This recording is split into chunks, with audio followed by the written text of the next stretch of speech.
What a pleasure it is to be here before a group such as you, people who represent the people self-consciously to defend our rights from government.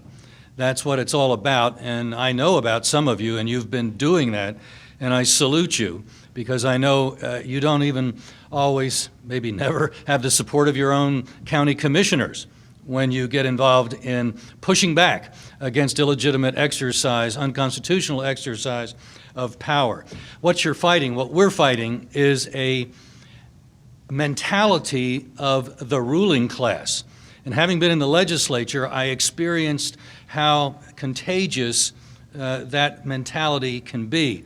And if it weren't for my wife yelling at the other end of a phone for me to get some sense in my head, I probably would have fallen all the way into the mentality. We're born to rule and you're born to be ruled is the essential attitude that we see personified in our president, but all too many other public officials as well. And if it weren't for you, that ruling class mentality would have totally taken over. I guess there's it's an international problem. I was having a debate with a British parliamentarian on CNN International, and I explained to him that the gun control law back in '96 that they were about to enact in Great Britain was only going to do one thing. It was going to produce an increase of crime and violent crime. We'd seen the effects of that in our country, and the opposite, that when people were enabled to carry guns more freely, or the 4 states that now have constitutional carry, no permits required at all, crime goes down, never goes up. And he said, "Oh, I say, anybody who would say that over here, we'd say he's quite flaky." I said, "I know you would. That's why we're no longer British."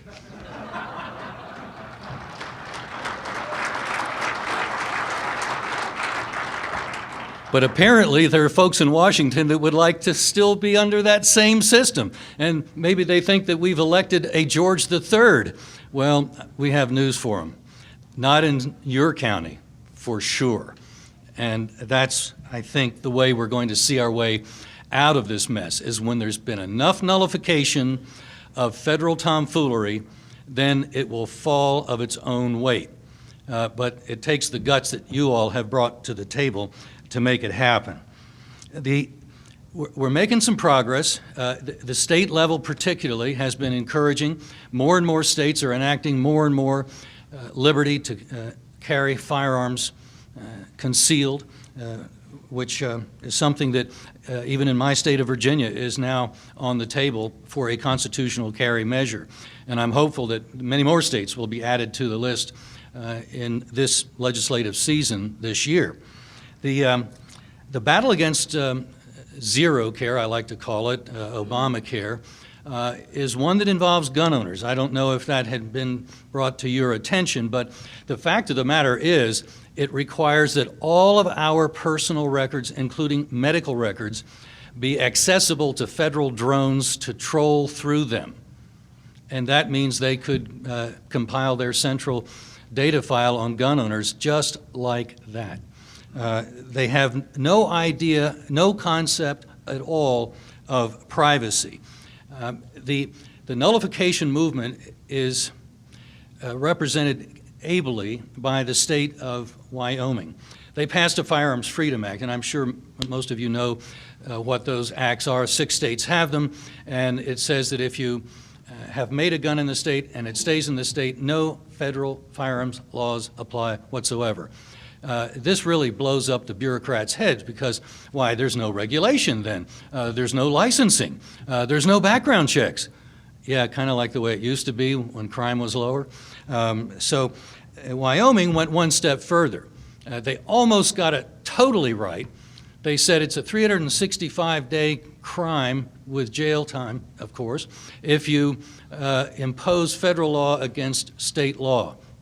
Well, if they'd made it 366 days, and I'm hopeful that they might, I've brought it to their attention, they might do that, then it becomes an offense with a long enough potential jail sentence to deprive that federal agent of his gun rights under federal law. He's no longer a federal agent. Are you feeling lucky?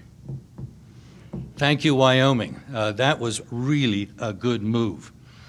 I was just down in New Mexico, and I saw some things that were exciting to me.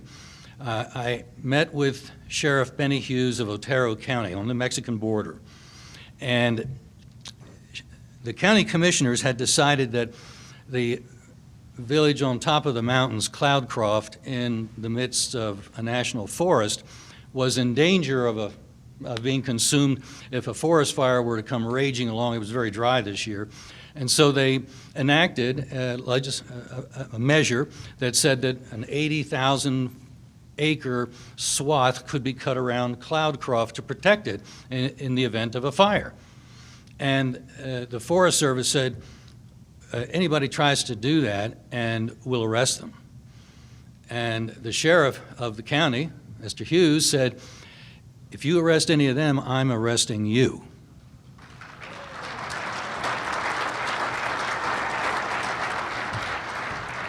That was back in August, and I hear there's a lot of firewood for sale up there in Cloudcroft. This is something that has, I don't know, given me a lot of encouragement to think that one man would be able to stand and make something like this happen. In the county north, in Lincoln County, the man that's almost certain to be the next sheriff, Robert Schaefer, has told me at a meeting that I had with him that, yeah, it would be a good idea. I think I'll do that, namely, train his officers, his deputies, alongside men in the militia in the county who are totally supportive of the now under sheriff. And the idea that all of a sudden he goes from 35 deputies to 235 deputies at no expense is kind of neat. And I thought, yeah, I want to share that, this is something that hopefully can be done. I know that your colleague from Eaton County, Michigan, Mike Raines, has done something similar when people come in and pick up their concealed carry permit, because that's where they get it from. He's the final issuing authority. He invites them to join his Guardians of the Constitution. We wouldn't want to call it a militia, but the Guardians of the Constitution, and they're available if there's some kind of an emergency. He's got a lot of depth to his bench. It's an excellent idea.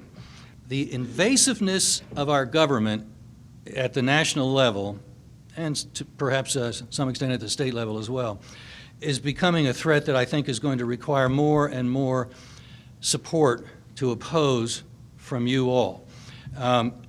The National Defense Authorization Act says that any covered person, which is not defined, so that could be really anybody who's accused of being a potential terrorist, can be arrested by the military without warrant, detained indefinitely, period, paragraph. We're going to need your help, guys. That's outrageous. That's what King George was doing. The writs of assistance that they could just put up on the shelf, and anytime they wanted to arrest that loudmouth Larry Pratt, they just come over and get him, shut him up. We're back to that point again.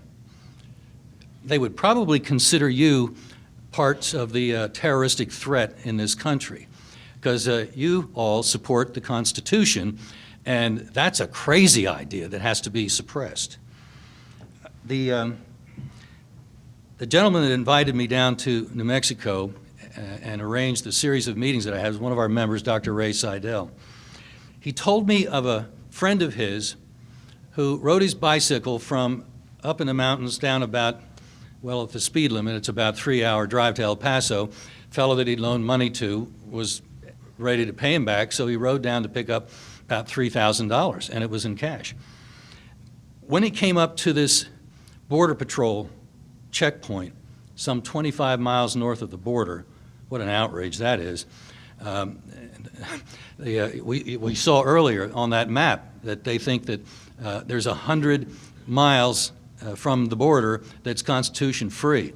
And so this motorcycle rider was pulled over when he went through this checkpoint. And they said, where you been? He said, why you want to know? I said, well, When you went through, you had $36 in your pocket. Now you've got $3,036. What'd you do? Can you imagine that kind of surveillance equipment being used against our citizens? I'd like to know that much information about those officers at that checkpoint. What about them? What about their checking account? What kind of activity are they engaged in, huh? This is just outrageous that our employees are treating us as if we were their property. We need your help to stop that.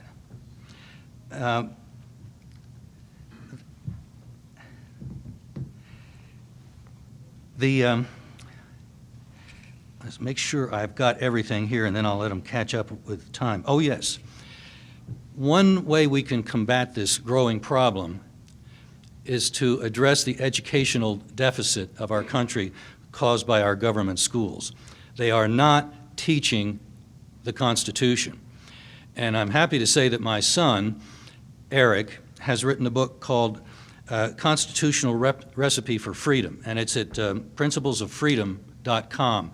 It's a textbook that he uses with an online homeschool teaching organization called the Potter School, and he walks the students through the Constitution, what the founders had in mind, the biblical principles that they were employing with their own words, and the impact has been enormous.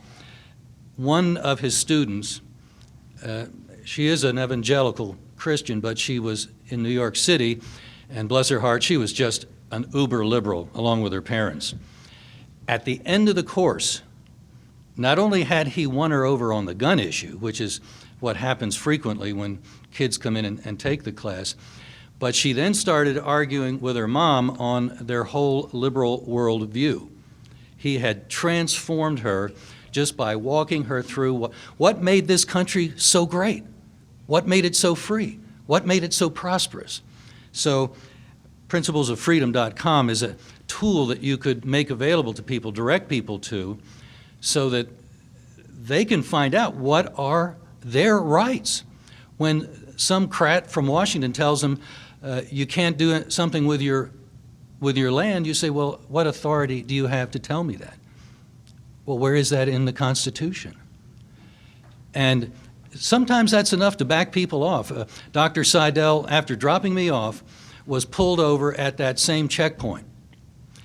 And they pulled him aside. Eventually had about 5 officers around his car. And finally, after about a 4-minute, he said, discussion back and forth with them, he said, by what constitutional authority are you detaining me? Well, we're not detaining you, you're free to go. And he drove off. It was the invocation of the word constitutional that caused them to see the light. We've got to use that tool the founders gave us. Thank you guys and gals for being the ones who are leading the way in this, and I'm hopeful that your number will be double this magnificent number the next time Richie Mack puts this event together. Thank you so much for being here.